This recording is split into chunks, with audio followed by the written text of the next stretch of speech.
Hi, John J. Dick here. First line of defense, protecting the Earth from the cow invasion, one delicious steak at a time. First, we'd like to apologize for being silent for a little while. E3 is upon us and the SCUM team have been working hard. Alright, I'm gonna be honest with you guys. It's the cleaning lady. She blew the main fuse and the fuse box is high up on the wall, out of reach. Occasionally we have a power surge, like that one. So it's true.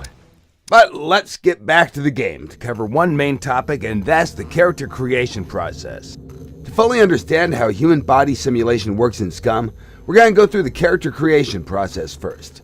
By now we've established that all characters in SCUM will be unique and that their skills and attributes will dynamically change in the game. There are four main attributes that define the character's physical and intellectual capabilities: strength, constitution, dexterity, and intelligence. They range from 1 to 5 and the average value is 3. For example, an intelligence of 3 represents an IQ between 90 to 110, which is considered to be an average IQ, while an intelligence of 5 would be something closer to a genius, like me. Players can always choose to increase attributes during the character customization process. Your favorite attribute will be boosted, but at the expense of taking points from your other attributes. It'll take a lot longer for you to build up low attributes than if they started from average. This is what we call a character specialization. Besides the most obvious things like entering a name, the first thing that influences metabolism is age. By selecting different age groups, you'll apply certain bonuses or penalties to your character's attributes. For example, younger people are more agile and have better dexterity, while older people have bonuses on intelligence. Now let's explain what specific attributes mean. Strength is linked with muscle power and muscle mass in general. It defines capabilities that perform actions that require strength, like carrying heavy objects, recoil control, or opening a jar of pickles. Greater strength usually means that your character will look better on the beach too, but be careful because bigger muscles also burn calories faster. Here you can see the most obvious difference between low and high strength. The prisoner on the left has a strength of 1 and is overburdened with 33 kilos of gear, even standing still and idle, while the guy on the right has a strength of 5 and can handle the same amount of weight much better. Once they start running, which is a very demanding action, the weaker guy on the left will run out of stamina much faster and will be forced to stop and rest. Here is how strength attribute can influence stamina directly, despite that stamina is actually defined with the character's constitution level and not strength itself. The second example shows how well a character can control the recoil of the rifle, depending on his strength.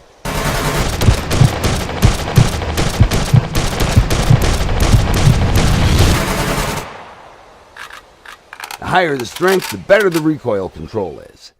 Finally, here you can see the most obvious usage of strength, and that's in hand-to-hand combat.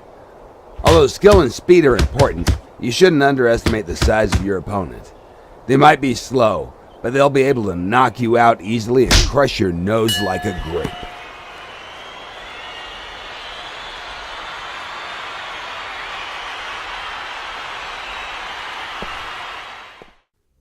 Constitution is linked with physical endurance and stamina. It defines how well a character's body has been built to sustain hardship, stress, pain, shock, and physical damage. A strong constitution helps in all physical tasks. It'll restore your energy faster and give you more health points. It also defines the quality of your metabolism, or how well your body uses nutrients from food.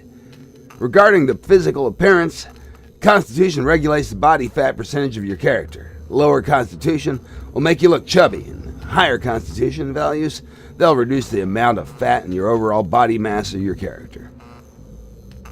While strength is linked with muscle type that covers rapid and fast actions, the constitution covers muscle fibers that are built for endurance. With more emphasis on the strength, you'll get a sprinter, and with better constitution, you'll get a marathon runner. In the following example, you can see how constitution affects players' ability to endure physical damage. The character on the right has a higher constitution attribute than the guy on the left. All other attributes are the same. A higher constitution means more health points. Here you can see how constitution impacts endurance and overall performance of your character. The guy in the white t-shirt has a constitution of 5 and the guy in the distance has a constitution of 1.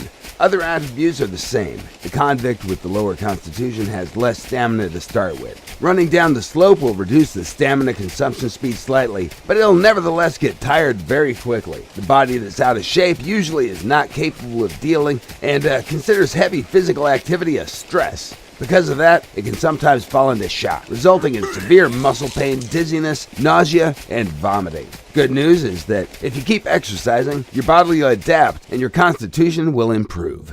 Dexterity is also linked with muscles, but in a way that controls how fast a character will move and perform everyday actions.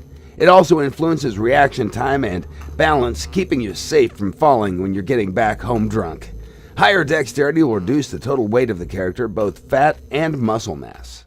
Here you can see how dexterity can influence the speed of performing daily activities of an average American, like reloading a handgun.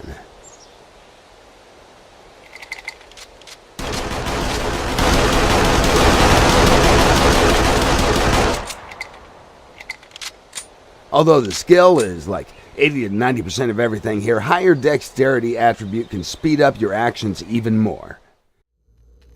Finally, intelligence is equally important attribute with the biggest pool of skills assigned. It's the capability of perception and successfully performing tasks. It helps characters to learn faster, and without it, headshots would lose their purpose. No brain, no pain. So when you've finished with attributes, it's time for skills. The skills are divided into sections, with each section representing one attribute branch. Within the strength branch, you can find skills that have strength as their main attribute, and strength will have the biggest influence on how they're performed. Other attributes will not influence them as much. In case of the rifle skill, higher skill levels will give a better weapon control, more precise shooting, and less chance for weapon malfunction. However, the awareness skill from the intelligence branch will help you to spot targets further. The Constitution attribute will influence your aim through stamina consumption, making you less capable of hitting the target when you're exhausted. While the Dexterity attribute will impact the reload speed, drawing and holstering weapons, as well as the speed of changing stances. As for the skill levels, there are a total of 5 of them, from no skill, basic, medium, advanced to advanced plus. No skill means that you have no prior experience with something, but that doesn't deny you from trying it. It just means you're gonna suck at it. You're gonna be limited with what you can do until you reach a higher skill level. To upgrade the skill in the game, you'll have to perform it. Here you can see how the character's running skill will be upgraded simply by running. For each action you do, you'll gain some experience points. Even advanced skills can be upgraded. The final level is Advanced Plus and can be achieved only in the game. Right now, the amount of skill points equals attribute value multiplied by 2. Strength of 5 gives you 10 points to be distributed on the strength-based skills. To reach the basic skill level, you have to assign 1 point. Medium cost is 2 points, and the advanced skill level costs 3 points. So if you want to have advanced skill rifles, you're going to have to dedicate 6 points from the pool. Here you can quickly see the difference between basic and advanced cooking skills. With the higher skill level, you gain speed on your food preparation. You'll also gain access to more difficult food recipes. The cooking altogether is a very important skill. Properly cooked meals will provide you with additional performance bonuses that take effect as long as they're being digested by your character. Cooking also helps you to store food and use ingredients more efficiently, which means that you professional cooks can prepare nutritious meals with less ingredients. In the following example, you'll be able to see how different skills and attribute levels, along with the quality of tools, can influence the results of doing something basic, like bush cutting. Now the characters have different dexterity and different skill levels, but they all use the same level 4 cutting tool. The character with the best combination of all these 3 elements will cut the bush first.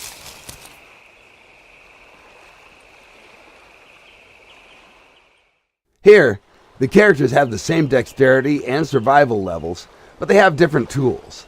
The guy on the left is using the stone knife, which is a level 1 cutting tool, while the character on the right has an axe, a level 4 cutting tool.